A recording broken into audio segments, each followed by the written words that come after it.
Idade ideal para fecharmos o diagnóstico de autismo.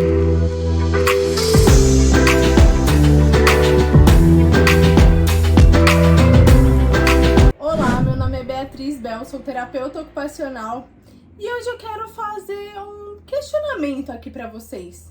Será que existe uma idade ideal para fecharmos o diagnóstico de autismo?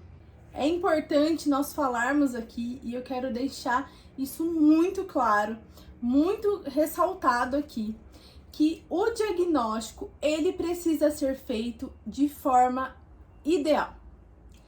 É fundamental que nós possamos buscar os profissionais que têm expertise no assunto, que são as portas de entrada, né, para esse diagnóstico acontecer, fazer exames para descarte de diagnósticos diferenciais, buscar neurologistas infantis, psiquiatras infantis que compreendam e sejam especialistas no assunto, buscar uma avaliação neuropsicológica adequada, passar por avaliação com fono, TO, psicólogo, fisioterapeuta, de acordo com a necessidade de cada criança, para então fecharmos um diagnóstico.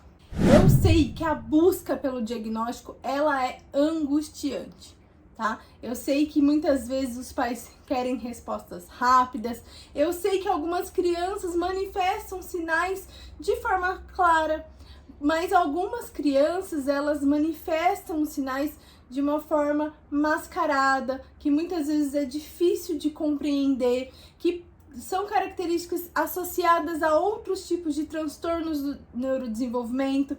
Então, o diagnóstico, ele não deve ser feito de forma banalizada. Mas não existe uma idade ideal para esse diagnóstico. Não podemos falar assim, ó, que todo diagnóstico de autismo deve ser fechado aos 3 anos. O diagnóstico de autismo só pode ser fechado depois dos 5 anos. Não, o diagnóstico de autismo tem que ser fechado quando ainda é um bebê. Isso não existe. O diagnóstico ideal é o diagnóstico feito de forma correta. O que nós precisamos entender? Que as intervenções, elas devem ser feitas e realizadas assim que os atrasos, sinais e características que levanta ali uma suspeita na cabeça dos pais, seja feita a intervenção, a busca pelo desenvolvimento daquelas habilidades que foi identificado que há um atraso. Isso é importante, a intervenção precoce. Antes mesmo do diagnóstico ser fechado, os pais podem procurar o profissional para ajudá-los naquela demanda que foi observada. Então, por exemplo, se a criança tem um atraso de fala, isso liga um alerta ali para os pais. A criança começou a falar, começou a balbuciar, de repente parou, né? Isso gera ali uma desconfiança. Procure um médico, um pediatra, um neurologista, mas também procure a fonoaudióloga. Comece as intervenções para que ela possa avaliar, investigar o porquê esse atraso está acontecendo. Se tem algum outro sinal e característica que não foi percebido porque ele está sendo mascarado pela criança, ou se tem algum outro sinal que a criança se manifesta, mas os pais, por não conhecerem muito sobre o desenvolvimento, acabam não conseguindo observar. Então é fundamental que a intervenção de forma precoce aconteça. Se a criança tem um atraso para andar, ou a criança anda muito nas pontas dos pés, esses sinais únicos, exclusivos, de forma isolada, eles são sinais de autismo? Não. Mas é importante buscar um profissional para entender por que essa criança anda na ponta dos pés. Por que esse atraso motor, né? Será que o atraso motor é só para andar? Será que ao longo do desenvolvimento ali da primeira infância, ele também demorou para sentar? Será que existem outros sinais que foram que passaram ali, né, despercebidos pelos pais. E eu falo despercebido não no sentido de culpar os pais, mas muitas vezes os pais não têm esse conhecimento sobre o desenvolvimento infantil. Então é por isso que é tão importante buscar ajuda. Ah, mas o meu marido também demorou a falar. Ah, mas o meu irmão também demorou a andar. Isso são falas comuns. Mas não se baseie só nessa história familiar. Porque muitas vezes, na verdade, a história familiar, ela também nos indica um possível diagnóstico. Porque vale lembrar que o diagnóstico de autismo, ele tem uma relação de fatores genéticos e ambientais. E não necessariamente significa que os pais são autistas, mas eles podem ter traços, né, que se manifestem ali através dos genes. Então, por isso é tão importante buscar sim o diagnóstico. Afinal de contas, o diagnóstico, ele não é só para as terapias, mas para buscar os direitos, os benefícios, outras questões burocráticas, estruturais, para que a criança consiga ali viver e se desenvolver.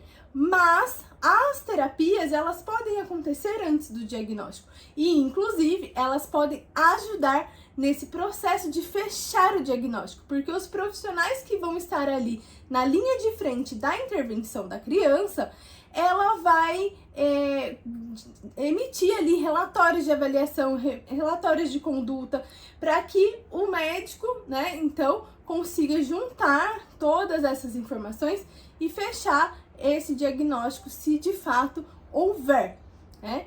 Então, outro exemplo, né, que eu gosto de dar, a criança não sabe brincar.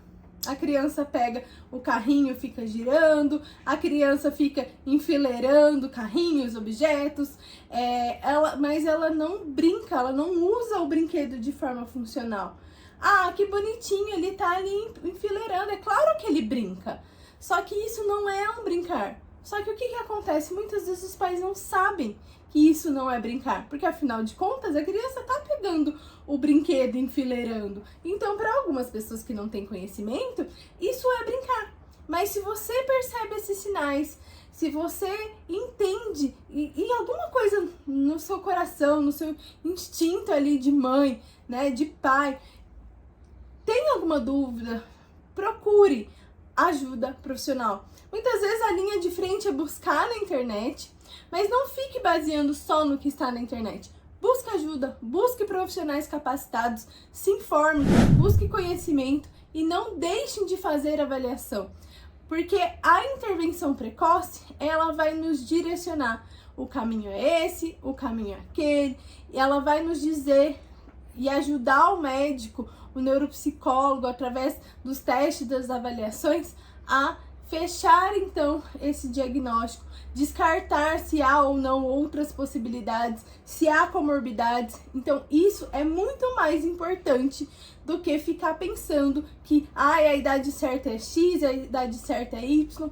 O fundamental é quanto antes os sinais forem percebidos, busquem ajuda para que o desenvolvimento aconteça com o mínimo de prejuízo possível para a criança. Se você gostou desse vídeo e acredita que pode beneficiar outras pessoas que estão nesse processo de busca por um diagnóstico, não esqueça de compartilhar o vídeo.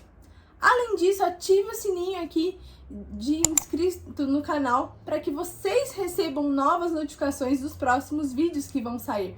Deixe a sua curtida se você gostou desse vídeo e comente aqui, deixa aqui a sua história, como foi para você essa descoberta, quais foram os passos que você seguiu e, mais importante, não se culpem pelo atraso, pelo processo, apenas vivam cada momento, busquem ajuda e com certeza esse desenvolvimento da criança vai acontecer.